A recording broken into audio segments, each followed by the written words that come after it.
Oke, kembali lagi dengan kami di High Standard Workshop dengan saya Arya di sini.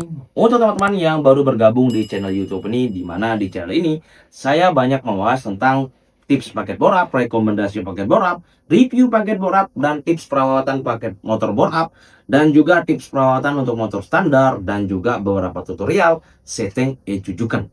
Nah, dan video kali ini saya akan bahas yang dimana banyak teman-teman menanyakan pertanyaan yang sama. Dan ini juga saya cek di beberapa sosial media belum ada yang bahas. Jadi saya akan coba bahas dan saya juga jelaskan ke teman-teman secara sederhana. Semoga dengan penjelasan saya ini teman-teman bisa cepat paham atau mungkin bisa teman-teman lebih menyederhanakan lagi yang saya sampaikan ini. Dan nggak cuma itu, saya akan berikan teman-teman tipsnya bagaimana cara kita mengantisipasi atau mengatasi ketika kita mengalami hal seperti ini. Dan pertanyaan itu adalah seperti ini. Bang, benar nggak e-cucukan itu settingannya gampang berubah? Bang, kok motor saya pakai e-cucukan kalau dingin berbet, kalau panas normal? Dan adapun yang malah sebaliknya, ketika mesin dingin motornya normal, tapi ketika panas motornya nggak normal. Nah, ini yang mungkin banyak teman-teman alami ketika teman-teman ingin menggunakan e-cucukan karena terlalu banyak statement seperti ini, jadi teman-teman ragu. Atau mungkin teman-teman yang pernah mengalami hal seperti ini juga. Nah, jadi teman-teman pastikan tonton video sampai akhir, karena saya akan coba jelaskan secara sederhana, dan semoga penjelasan saya ini bisa teman-teman pahami. Dan saya juga akan berikan tipsnya untuk teman-teman, karena di sini saya sudah siapkan ECU yang untuk kita praktek. Nanti saya perlihatkan ke teman-teman bagaimana cara kita dan tipsnya untuk mengatasi hal seperti ini. Dan juga mungkin teman-teman ada yang masih ragu, ada yang mau menggunakan e-cucukan tapi masih ragu karena banyak statement yang mengatakan settingan e-cucukan itu gampang berubah. Dan jujur, saya sebagai chip mekanik di Standard Workshop selama ini belum pernah menemukan settingan e-cucukan itu berubah-ubah. Dan di sini saya akan coba jelaskan ke teman-teman secara sederhana, dan semoga penjelasan saya ini bisa teman-teman pahami juga. Jadi langsung aja nih kita bahas. Oke, di sini saya sudah siapkan ada skema sistem injeksi atau motor injeksi. Nah, di sini saya coba buatkan skema sederhana untuk teman-teman. Nah, di sini teman-teman perlu pahami dulu. Jadi saya mau menyatukan dulu pemahaman kita agar kita lebih cepat memahami. Untuk teman-teman juga agar lebih cepat memahami apa yang saya sampaikan. Jadi saya mohon di sini kita fokus dan kita satukan dulu pemahaman kita bahwa di motor injeksi itu ada yang namanya input dan juga output. Ada sebab, ada akibat. Nah, jadi kenapa ECU ada di tengah? Nah, di video saya sebelumnya banyak yang saya sebut ECU itu adalah otak di motor injeksi. Nah, kenapa otak? Di sini saya bahas. Nah, pertama, di motor injeksi itu ada namanya input. Nah, salah satu contoh-contoh sensor input itu mulai dari pulser atau CKP, kemudian ada sensor EOT atau ECT, kemudian ketiga ada sensor O2, dan yang keempat ada namanya sensor TPS. Nah, yang menjadi output itu ada injektor, coil, dan juga fuel pump, dan juga ada sensor idle atau IACP. Dan yang menerima, yang mengolah data itu adalah ECU atau ECM. Nah, ini yang saya katakan kenapa ECU itu adalah otak. Karena ECU ini penerima sinyal dan dia yang mengeluarkan sinyal. Yang menerima sinyal dari input, mengeluarkan sinyal ke output. Nah, jadi di sini saya sudah buatkan skemanya. Jadi ECU ini dia akan menerima sinyal dari input sesuai dengan yang kita setting dan dikeluarkan melalui output yang dari injektor, coil, dan juga fuel pump. Maka dia akan mengeluarkan ke output ini yang diterima sinyal dari input, dia mengolahnya, kemudian dikeluarkan. Nah, jadi sederhananya seperti ini lagi. Jadi ECU itu ketika kita mau menghidupkan motor, ECU itu akan memerintahkan fuel pump, kemudian fuel pump mengalirkan ke selang fuel pump dan injektor. Nah, di sini saya sudah buatkan. Nah, di fuel pump itu ada 3 komponen. Itu rotak, filter, dan selang. Nah, ketiga komponen ini teman-teman harus pastikan normal. Tekanannya normal. Dan injektor pun harus normal. Nah, kemudian di sini ketika pengapian, di sini pengapian itu dari ECU kemudian ke coil, ke cup busi, kemudian ke busi. Nah, ini skemanya untuk pengapiannya. Nah, di sini saya sudah buatkan. Jadi ketika input ini memberikan sinyal ketika kita mau menghidupkan motor nih, kita starter. Nah, input ini dari TKP memberikan sinyal ke ECU bahwa mesin sudah mulai berputar. Kemudian dari ECT memberikan ECU suhu mesinnya sekian derajat. Kemudian EOT memberikan sinyal ke ECU bahwa campuran bahan bakarnya IVR-nya sekian. Kemudian TPS memberikan sinyal ke ECU bukaan gasnya sekian persen. Dan ECU mengolahnya dan memberikan output ke injektor bahwa sinyal yang diterima dari input ini sekian. Maka injektor diperintahkan menyemprotkan sekian persen. Kemudian coil, maka ECU memerintahkan coil untuk memercikan api busi sekian derajat. Begitupun untuk fuel pump kapan mulai hidup, dan sensor idle-nya pun apakah sudah harus mulai aktif untuk motornya ini bisa idle. Jadi ketika kita tekan tombol starter, input memberikan sinyal ke ECU, ECU akan memberikan sinyal ke output. Nah, ECU ini ada di tengah. Nah, itu kenapa otak dari motor injeksi itu adalah ECU-nya. Nah, di sini ada bagian-bagian.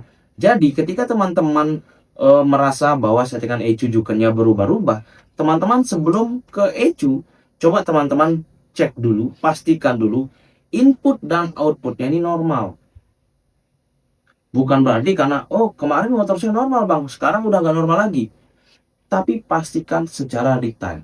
Nah, di sini teman-teman coba ukur, coba cek dari CKP, EOT, EO2, TPS, dan juga outputnya injektor, coil, fuel pump, atau sensor idle, teman-teman cek. Nah, karena ECU ini sebagai pengolah data, dia akan mengolah data sesuai data yang diterima, dan dia akan mengeluarkan data sesuai dengan yang kita setting ke output ini. Jadi kalau tidak ada input, maka tidak ada output. Tidak ada sebab, maka tidak ada akibat. Nah, tapi kebanyakan teman-teman malah langsung, oh ini ECU-nya yang error. Karena banyak sekali kasus yang saya temukan, teman-teman konsultasi, bang, ECU saya kok error ya? Bang, ECU saya kok error ya? Setelah saya tanya, udah cek apa aja? Rata-rata teman bingung. Enggak bang, soalnya motor saya kemarin normal, kok tiba-tiba sekarang berubah? Nah, yang namanya barang elektronik, tidak ada yang bisa jamin 100% kondisinya sama semua. Begitupun ECU juga, kita tidak bisa menjamin selamanya kondisinya seperti itu.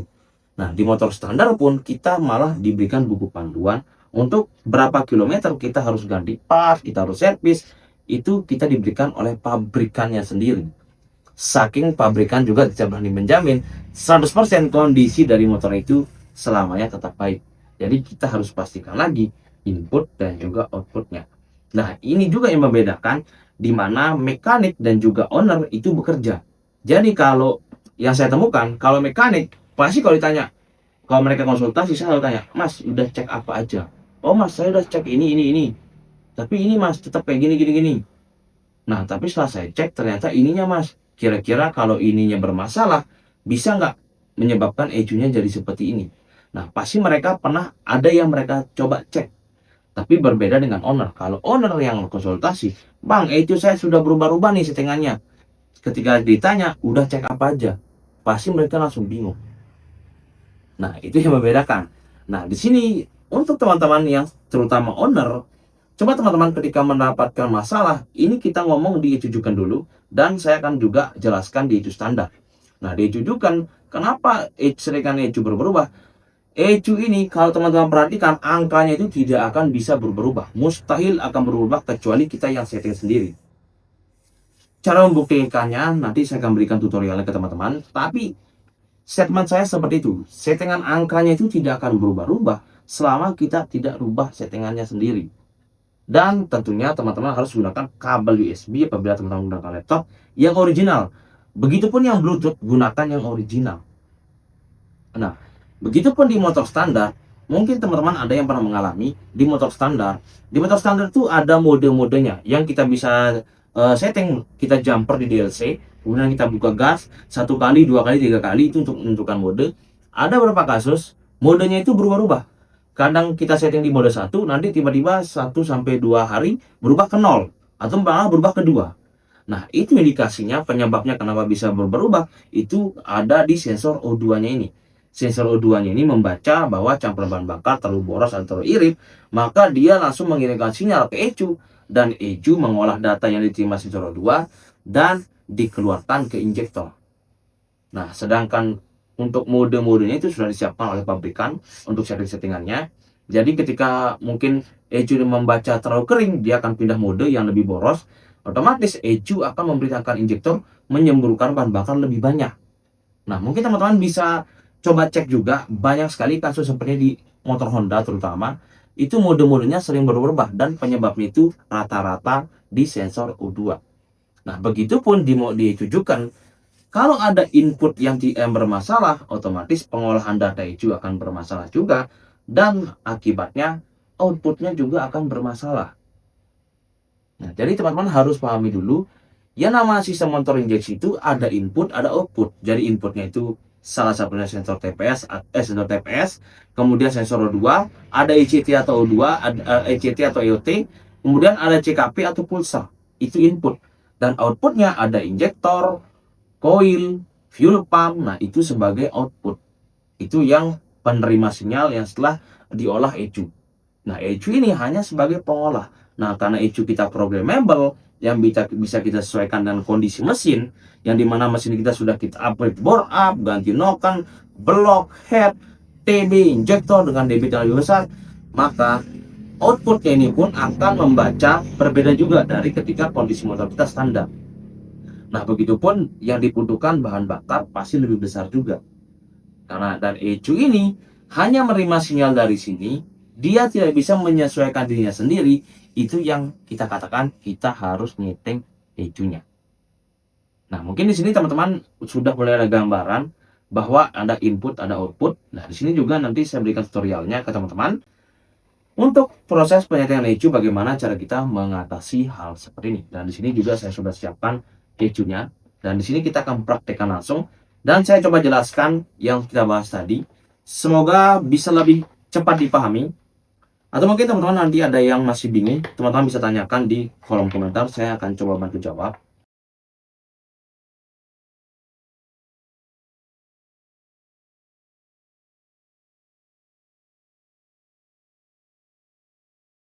Oke, saya coba hidupkan. Ini ECU-nya sudah aktif. Ini kabel USB-nya kita pasang. Oke, ini sudah terpasang ECU-nya. Sini kita konekkan.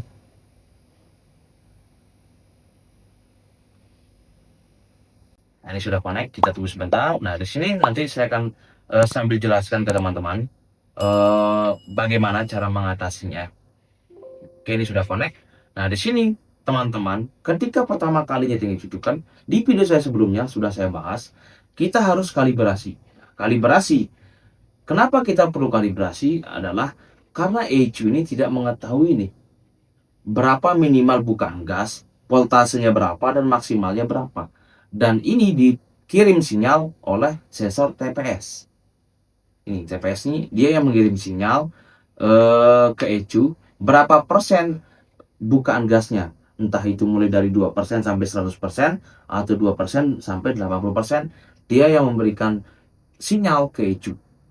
Nah, kemudian di sini setelah kita kalibrasi, nah di sini teman-teman banyak yang merasakan kok settingan ECU saya sering berubah-ubah. Nah, teman-teman itu sebenarnya sudah ada menunya. Menu ini namanya warming up. Nah, ini menunya.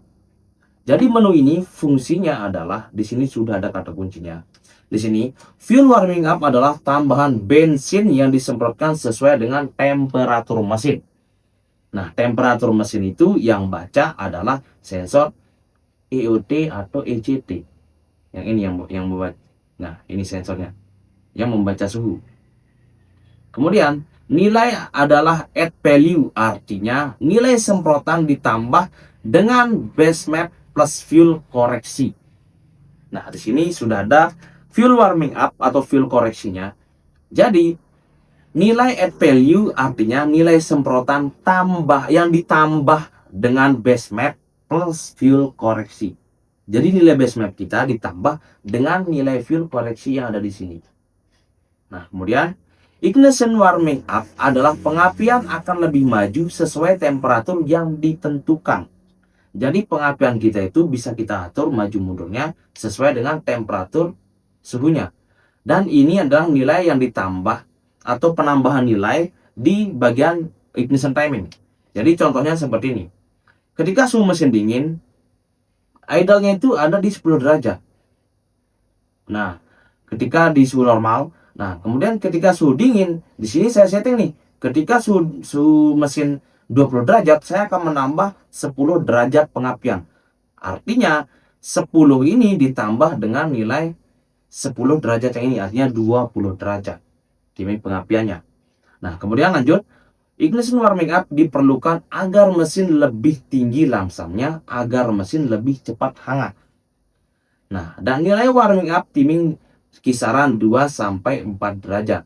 Fitur ignition warming up kurang efektif jika motor sudah menggunakan sistem auto choke atau wisching. Nah, ini apabila motor teman-teman itu menggunakan sensor idle yang otomatis, ini tidak terlalu berfungsi karena sudah ada sensornya itu yang mengatur ketika mesin dingin dia akan idle-nya lebih besar, tapi ketika mesin panas dia mulai turun. Nah, ini yang kita harus perhatikan. Jadi di sini ada tambahan nilai bahan bakar ketika suhu mesin kita. Di sini ada keterangan temperatur 0, 10, 20, 30, 40, 50, 60, 70 dan seterusnya. Ada nilai tambahannya di bawahnya ini. Nah, ini yang kenapa teman-teman banyak yang bilang, "Bang, settingan juga saya kalau dingin itu berbet, tapi kalau panas normal." Itu artinya motor teman-teman kekeringan sebenarnya. Kenapa sudah kekeringan? Karena ketika dingin, settingan ECU teman-teman itu ditambah semprotan bahan bakarnya oleh fitur warming up ini. Tapi ketika suhu mesin teman-teman melebihi dari batas penyetingan kita ini, atau ini kita batas settingnya di 70 derajat, kita masukkan angka 010, kemudian suhu mesin kita 80 derajat, otomatis sudah tidak ada nilai fuel tambahan dari menu warming up. Dan itu menyebabkan motor kita rasanya itu pasti berubah. Entah itu jadi kering atau basah, itu disebabkan karena di sini. Jadi solusinya, ketika teman-teman menyeting jujukan, untuk bagian warming up, teman-teman ketika kondisi mesin dingin, teman-teman berkunci kontak on. Coba teman-teman perhatikan IOT-nya berapa derajat. Contohnya di sini 25 derajat. Nah, di sini maka agar menu warming up ini tidak mengoreksi nilai settingan kita atau tidak menambah nilai settingan saya ini ketika mesin dingin, maka saya akan setting 0,5 atau 0 sekalian. Nah, di sini saya rata-rata buat 0 semua. Nah, tujuannya agar ketika suhu mesin motor saya di 30, 40, dari dingin sampai panas, itu bagian warming up ini tidak mengoreksinya atau tidak merubah atau tidak menambahnya. Jadi settingan saya benar-benar stabil. Entah itu dingin, entah itu panas, settingan saya tetap akan sama. Kecuali kita mau menambahkan nih, mungkin ketika mesin panas agar tidak cepat overheat atau motornya agar lebih adem lagi, saya tambahin nih. Misal di 100 derajat, nanti saya ketika suhu mesin 100 derajat, saya akan tambah bahan bakar 1 milisecond. Maka injektor akan ECU akan meledakkan injektor. Ketika suhu mesin mencapai 100 derajat, dia akan menambah 1 milisecond semprotannya. Otomatis bahan bakar akan lebih boros. Nah, ini yang banyak teman-teman tidak setting ketika menyeting ECU juga. Sebenarnya sudah ada menunya seperti ini. Saya simpan dulu. Nah, ini yang menyebabkan kenapa banyak teman-teman yang bilang, "Bang, settingan dijujukan kok gampang berubah." Karena hal seperti ini yang jarang teman-teman pahami. Karena rata-rata teman-teman setting ECU itu kebanyakan hanya fokus di fuel, ignition timing, itu fokusnya di sini terus. Teman-teman, padahal di sini ada beberapa menu yang fungsinya sudah ada semua. Dan contoh kedua adalah auto correction. Nah, auto correction ini adalah fitur koreksi fuel secara otomatis bila motor berada pada daerah yang berbeda kondisi udara dan ketinggian dari permukaan laut. Nah, contohnya mungkin kalau di tempat saya itu kan daratan tingginya itu namanya daerah Sembalun atau daerah pintu masuknya ke Gunung Rinjani. Atau mungkin teman-teman ada yang pernah ke Lombok. Jadi ketika kita setting ECU di daratan rendah atau di daerah saya yang daratan rendah, kemudian saya naik ke daratan tinggi, pasti motor saya akan berbeda settingannya. Karena di sini sudah dijelaskan berbeda dari tekanan udara atau kondisi udaranya dan ketinggiannya berbeda, otomatis kelembapannya berbeda pun itu akan berpengaruh ke sistem bacaan ECU. Nah, ini teman-teman bisa setting di sini. Ada suhu TI-nya. Suhu TI atau di sini sudah dijelaskan. Nih, suhu intake atau suhu KI di sini sudah dijelaskan dan ada tipsnya. Tipsnya adalah teman-teman harus tahu dulu suhu terdingin di daratan tinggi itu berapa derajat. Misalkan di sini saya buat suhunya itu di 28 derajat dan ketika 20 derajat saya tambah 0,10. Nah, artinya di sini bisa kita oret-oret nih. Jadi jika Anda berada di tempat tinggi yang temperatur suhu udara adalah di 13 derajat, maka IQ akan secara otomatis mengurangi bahan bakar sebesar min 20 dikali 0,3 sama dengan min 0,6%. TI-nya ini atau min 20 ini didapatkan dari 13 min 33. Jadi suhu udara di sana dikurangi dengan nilai yang kita setting di sini. Nah, misalkan di sini 33. Nah, suhu di tempat di Sembalun di daerah saya itu misalkan ketemulah angkanya di angka 13 derajat, maka min 20. Nah, di sini saya setting di angka min 10 atau di angka 0,10. Jadi nanti dia akan mengalihkan, berarti min 20 dikali 0,10 sama dengan, di sini kita coba hitung. Ini coba buat kalkulator. Sini. Nah, settingnya di daerah saya ketemu angka misalkan seperti ini. Nah, di sini 13 min 20. Min 20 dikali 0,10 sama dengan 2%. Maka settingan ini akan mengurangi nilai bahan bakar saya 2%.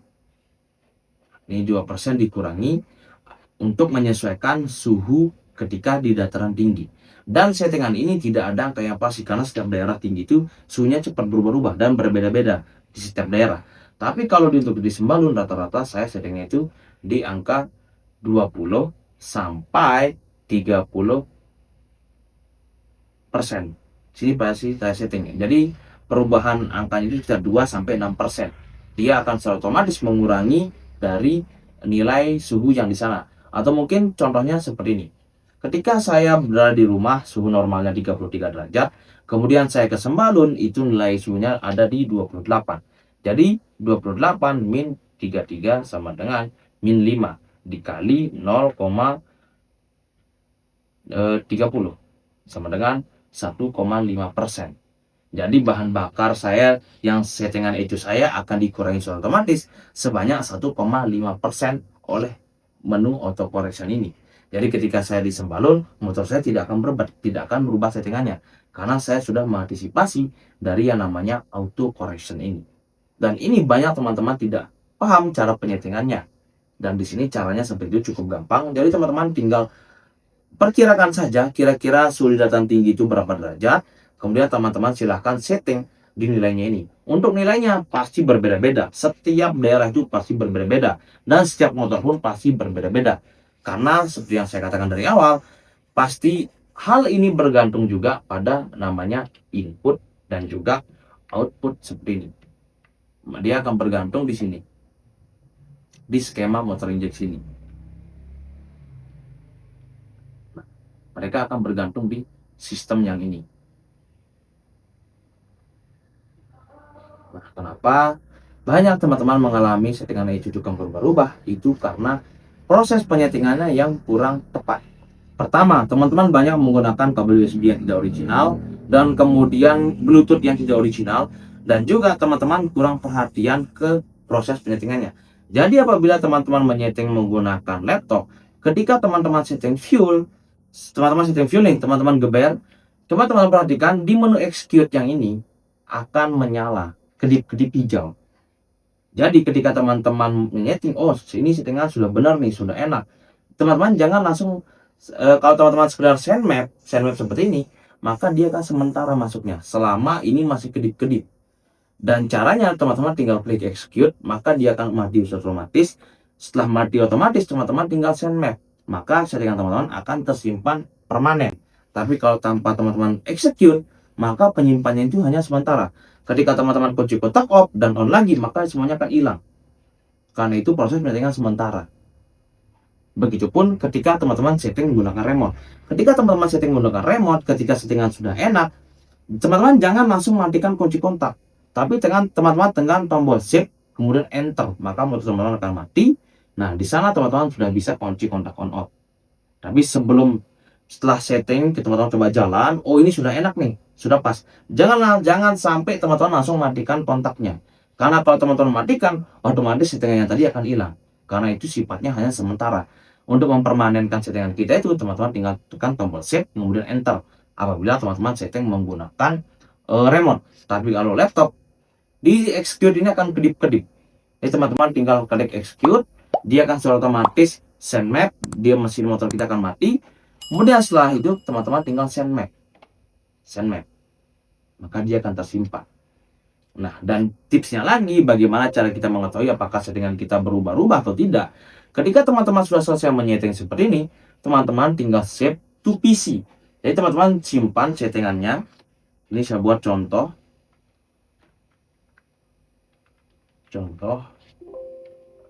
Nah, teman-teman silahkan setting, teman-teman eject. Oke, motor sudah enak, teman-teman gunakan nih. Katakanlah kita sudah menggunakan motor ini sekitar 1-2 minggu. Kemudian, oh ada rasanya berbeda nih dari settingannya. Kok settingan ECU kita terasa berubah? Nah, teman-teman untuk memastikannya, teman-teman tinggal buka file settingan yang tadi. Nah, ini kan settingan yang awalnya yang normal. Teman-teman konekkan ECU-nya. Kita tunggu sebentar, tunggu dia connect sendiri. Nah, ini sudah connect. Caranya adalah teman-teman tinggal cek base map sama base mapnya, teman-teman send map. Apabila ada angka yang berubah, maka dinilai base mapnya akan berubah warna. Pasti berubah warna. Tapi kalau tidak ada perbedaan angka, maka dia tidak akan terjadi apa-apa. Tidak ada yang akan berbeda. Contohnya seperti ini. Ketika ada settingan yang berubah, misalkan saya masukkan contoh di sini settingan. Nah, ketika settingan saya ada yang berubah, maka ketika saya lakukan send map, maka dia akan berubah warna seperti ini. Warnanya berubah sesuai dengan bagian mana yang angkanya itu berubah. Pasti dia akan berubah seperti ini.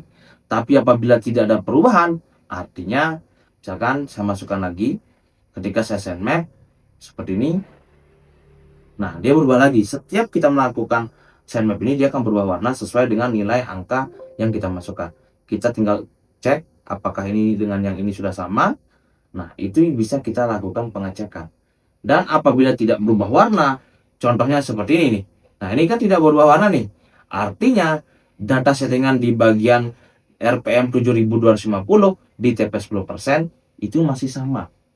Tidak ada yang berubah. Begitupun di angka 7750 ribu RPM di TPS 45% tidak berubah, maka dia tidak akan berubah angkanya. Ini adalah salah satu contoh paling gampang teman-teman lakukan pengecekan apakah settingannya berubah. Jadi settingan berubah itu kita ceknya itu adalah di bagian base map, fuel, injector timing, dan ignition timing. Teman-teman tinggal cek di 4 bagian ini aja. Jika ada yang berubah angkanya di sini, berarti benar ada settingannya yang berubah. Tapi kalau tidak ada, bagaimana? Kan pasti bingung. Ketika sudah dicek, ini nggak ada nih, nggak ada yang berubah. Tapi kok motornya berubah? Nah, kita harus cek yang di sini lagi. Kita cek input dulu, pastikan inputnya normal. Kemudian kita cek output nih, pastikan normal. Karena kita tadi sudah cek nih, ECU-nya sudah normal nih. Kita coba masukkan file settingan kita yang sebelumnya normal, kita masukkan tidak ada perubahan angka. Kita cek di bagian input dan juga output, karena ini sudah kita pastikan benar atau normal. Nah, cara ngeceknya teman-teman silahkan cek satu-satu. Pulsernya berapa, tahanannya, ECT berapa, O2-nya berapa, TPS-nya berapa, dan outputnya apakah sudah sesuai dengan yang biasa disetting. Atau teman-teman bisa cek dengan sektor AFR apakah hasil pembakarnya sebelumnya itu sama dengan yang teman-teman rasakan berbeda itu sama atau tidak, teman-teman bisa bandingkan. Nah, dia mungkin secara sederhananya bisa saya jelaskan ke teman-teman. Jadi untuk teman-teman para pengguna ECU kan cara untuk mengatasi settingan berubah-ubah itu, pertama teman-teman setting di bagian warming up. Ini mulai dari suhu 20% sampai seterusnya teman-teman buat 0 agar si menu warming up ini tidak mengoreksi nilai settingan teman-teman.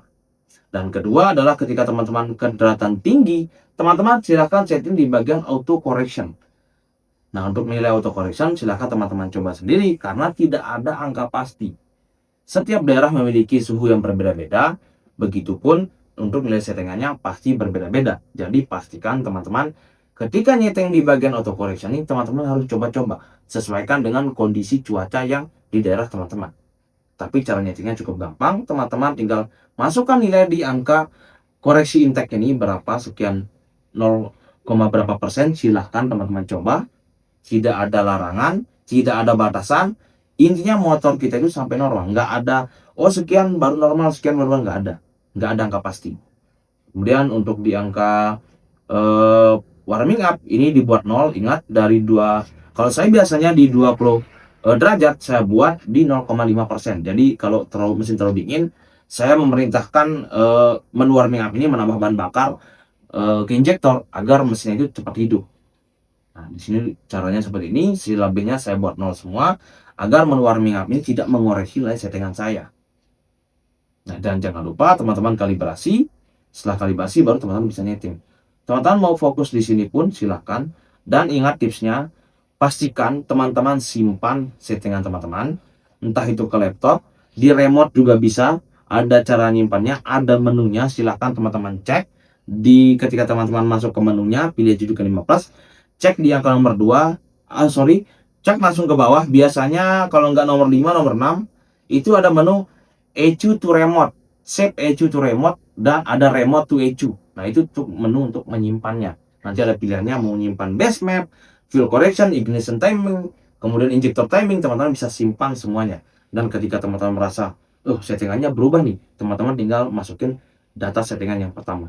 Apakah normal kembali atau tidak? Apabila tidak normal lagi, teman-teman silahkan cek di sensor-sensor input dan juga outputnya. Karena kita sudah memastikan bahwa file settingan kita normal di ECU-nya. Jadi tinggal kita ngecek input, output, dan juga perkabelannya. Nah, gimana? Kira-kira dengan penjelasan saya ini, mungkin teman-teman masih ada yang bingung, atau mungkin teman-teman langsung ada yang, oh iya ya, besok saya coba di motor saya langsung. Mungkin ada beberapa teman-teman yang berpikir seperti itu, dan ada juga teman-teman gimana nih, gimana. Nah, teman-teman silahkan tanyakan di kolom komentar. Kalau mungkin masih kurang jelas, saya coba buatkan video seperti ini lagi, dan saya akan coba jelaskan secara sederhana lagi, dan saya harap video ini tapi bisa membuat teman-teman lebih paham. Dan untuk proses penyetingan, teman-teman silahkan cek di video kita sebelum-sebelumnya. Saya sudah buatkan tutorial cara nyeting ecujukan, dan fungsi-fungsi dari menu-menu di ecujukan itu sudah saya jelaskan. Silahkan teman-teman tinggal praktiknya aja. Oke, sekian video kali ini. Semoga video ini bisa menjadi pembelajaran untuk teman-teman juga. Semoga jadi solusi untuk teman-teman juga yang merasa settingan ecujukan itu gampang berubah-ubah. Silahkan teman-teman praktekkan apa yang saya berikan ini. Insya Allah pasti ketemu jalannya. Karena saya pun di bengkel Highstar Workshop melakukan treatment seperti ini ketika proses penarikan ECU. Itu juga yang menyebabkan kenapa saya sampai detik ini belum pernah menemukan keluhan settingan ECU juga berubah. Ketika ada keluhan seperti itu, saya selalu menyimpan, bahkan saya kirim file settingannya ke ownernya. Jadi ketika ownernya, oh bang, ini motor saya settingan berubah, kita download, kita masukkan, kita send map ke ECU-nya. Jika ada angka yang berubah, berarti betul ada ECU-nya berubah, tapi kebanyakan itu tidak ada yang berubah. Dan ternyata itu bermasalah di input dan juga outputnya. Oke, semoga video ini bisa menjadi referensi teman-teman juga. Atau mungkin teman-teman ada yang lain yang mau kita bahas, silahkan komen di kolom komentar, dan saya usahakan kita buat video seperti ini juga untuk menjelaskan ke teman-teman yang lain. Oke, baik, sekian video kali ini. Semoga video bermanfaat. Terima kasih.